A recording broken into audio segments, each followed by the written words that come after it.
तारीख से कार्यक्रम चल रहे हैं और 17 तारीख तक, मतलब 15 अगस्त के बाद भी देश आजाद हो जाएगा, उसके बाद भी आदिवासी लड़ता ही रहेगा, संघर्ष करता रहेगा और अपने अस्तित्व, संस्कृति, सभ्यता, परंपरा के लिए कार्यक्रम आयोजन करता रहेगा।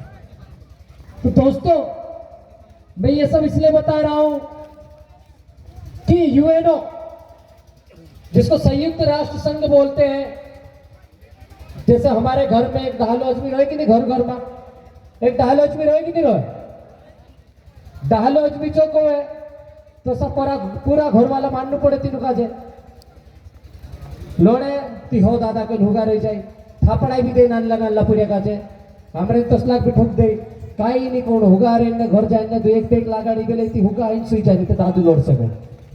तो ये जो यूएनओ है, पोललाल खरते दादा ने बताया, ये सब देशों का एक बाप है, ऐसा कैसा।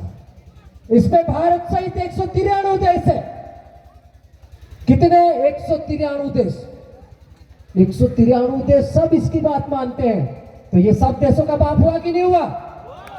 इसकी सदस्यता लेने के लिए लोग मरते हैं।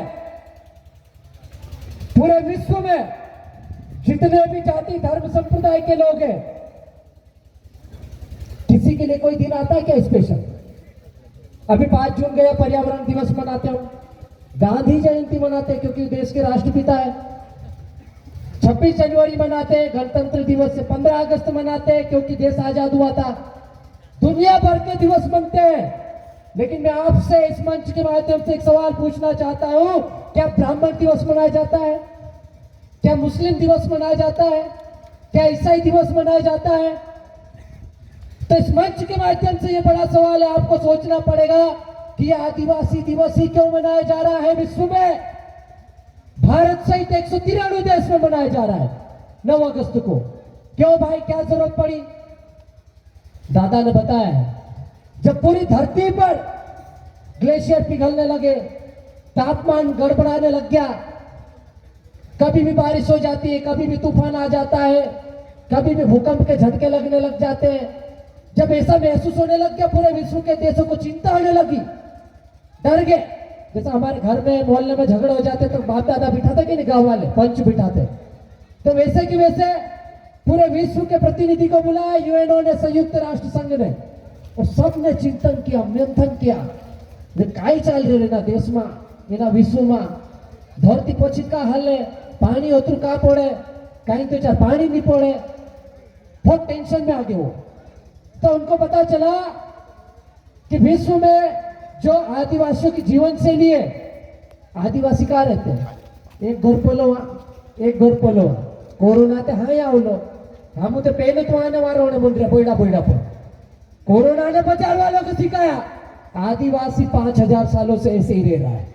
जब कोरोना नाम की कोई बीमारी नहीं थी और तब कोई जानता भी नहीं था, तो उस कोरोना में भी लोग कच्ची शराब की पक्की दारू पी रहे थे इसके इलाज के लिए। लेकिन आदिवासी, जब साइंस पैदा नहीं हुआ था, तो वो कच्ची भट्टी वो नदी के किनारे पर बनाकर यही दारू बना के सबको बेच रहा था और खुद भी जिंदा था, दुनिया को भी जिंदा रख रहा था। आज भी इस कोरोना में वही तो वही कमा रही थी। तो उस समय से आदिवासियों ने देश को नहीं, विश्व को एक संदेश दिया, जीवन शैली का अनोखा उदाहरण पेश किया। हम लोग क्या करते हैं? ये पूजा पाठ करते हैं, गांव के पटेल पुजारा आते हैं, बड़वा आता है, यही से पत्थर उठाते हैं, 2 पत्थर उठाते हैं, हाथ में तांबे का लोटा लेते हैं, नहीं हो तो कोई सा भी लोटा होगा, पत्तल में नहीं तो पांटे में ले आएंगे, खाकरी के पांटी में पानी ले आएंगे, थोड़ा सा गाय का गोबर या जो भी गोबर मिलेगा उससे लिप देंगे, थोड़ा सा चावल ले लिए, चावल नहीं तो बाजरा ज्वार कहीं भी डाल देंगे, कंकु चावल चढ़ा दिए और देसी कच्ची की बढ़िया सी दूध हार डाल के एक नारियल फोड़ के कार्यक्रम चालू। यही करते ना। तो विश्व को बड़ा संदेश गया कि आदिवासी झाड़ के भी नहीं काटता है, घर बनाना होगा तो 4 डांडे काट के लाता है, पूरा झाड़ का नीचे जड़ से नहीं काटता है। लेकिन जब फैक्ट्री बनती तो क्या करते हैं? सैकड़ों किलोमीटर के जंगलों को काट देते हैं, सरकारें पूरी बंजर जमीन कर देती है, बड़े बड़े प्लांट लगते हैं। तो इस विश्व को बचाने के लिए जब पता चला तो उनको लगा कि आदिवासी जीवन शैली अपनानी है, तो आदिवासियों के लिए क्या करना चाहिए? तो उनने एक सर्वे करवाया, सभी देशों को बोला, तुम्हारे देश में आदिवासी रहते हैं? बोले हाँ रहते हैं। तो जाओ, तुम्हारे आदिवासियों की क्या क्या समस्या है? तो वहां से एक समस्या निकल कर आई कि विश्व के सभी आदिवासी की कॉमन समस्या थी, एक जैसी समस्या थी। उनकी संस्कृति, सभ्यता, परंपरा नष्ट हो रही थी, खतरे में थी। उनके जल जंगल जमीन उजाड़े जा रहे थे। भूखमरी, अत्याचार, शोषण, बंधुआ मजदूरी जैसी गंभीर बीमारियां थी। शोषण हो रहा था, परेशान हो रहे थे आदिवासी। तो यूएनओ ने कहा क्यों ना हम आदिवासियों को एक दिन दे, ताकि इस दिन वो अपना दिन भी मनाए और उस देश की सरकार उनके लिए विशेष संकल्प लेके एक काम करे, ताकि आदिवासियत भी जिंदा रहे और ये देश और विश्व भी जिंदा रहे। तब जाके 9 अगस्त विश्व आदिवासी दिवस हमको घोषित हुआ, मिला और 1994 से मिल रहा है। लेकिन भारत देश का प्रतिनिधिमंडल गया उस समय उस यूएनओ में 1993 में, और उन्होंने क्या कहा कि हमारे यहाँ तो आदिवासी ही नहीं रहते। इसीलिए ये लोग आज भी हमको वनवासी बोलते हैं दोस्तों। कभी गिरिजन बोलते हैं, कभी पहाड़ में रहने वाले बोलते हैं, कभी क्रिमिनल ट्राइब्स बोलते हैं, कभी लूट मार बोलते हैं, कभी डकैत बोलते हैं। ये टट्टा भील की जो फोटो दिख रही है, इसको भी आज भी एक डाकू बोलते हैं। आज जितने भी ये फोटो दिख रहे हैं या पीछे मंच पर, ये सब क्रिमिनल ट्राइब्स बोलते हैं इनको। गेजेट में इनको अभी भी शहीदों का दर्जा प्राप्त नहीं हुआ। हम भगवान बिरसा मुंडा बोलते हैं, आदिवासी क्रांतिकारी बोलते हैं, लेकिन महात्मा गांधी को क्या बोलते हैं? राष्ट्रपिता बोलते हैं। इस देश में राष्ट्रपिता कौन है? महात्मा गांधी है। लेकिन महात्मा गांधी ने जिसको अपना गुरु माना, वो चेला आज भी गेजेट में नहीं है। इसको राष्ट्रपुत्र होने का दर्जा प्राप्त नहीं है। और ये षड्यंत्र आज से नहीं, हजारों वर्षों से आदिवासियों के साथ हो रहा है। हमारे लोग आज से नहीं, आजादी की जितनी भी लड़ाई आप देखते हो, कम से कम 1706 लड़ाई लड़ी जा चुकी है। अंग्रेज तो बाद में आए, बहुत ही बाद में आए। उससे पहले मुगल भी आए, उससे पहले हुन भी आए, शक भी आए, फलाना आए, ढिकना आए, आर्य भी आए, जिसका डीएनए आजकल देश में ज्यादा दौड़ रहा है, उछल रहा है। तो सब लोगों ने अपना अपना राज्य स्थापित किया, सब ने आदिवासियों की जमीन छीनी। आज भी हमारे गांव में कोई आदमी बाहर से आता है, बंगाली डॉक्टर सब कलकत्ता के हैं, लेकिन डॉक्टर आगे कहां बसे? हमारे गांव में बसे। इलाज क्या कर रहे हैं? हमारे यहाँ कर रहे हैं। ऐसी कितनी दुकानें हैं गैर आदिवासियों की? अभी दादा ने पूछा था, 3 लोगों ने हाथ ऊंचे किए थे।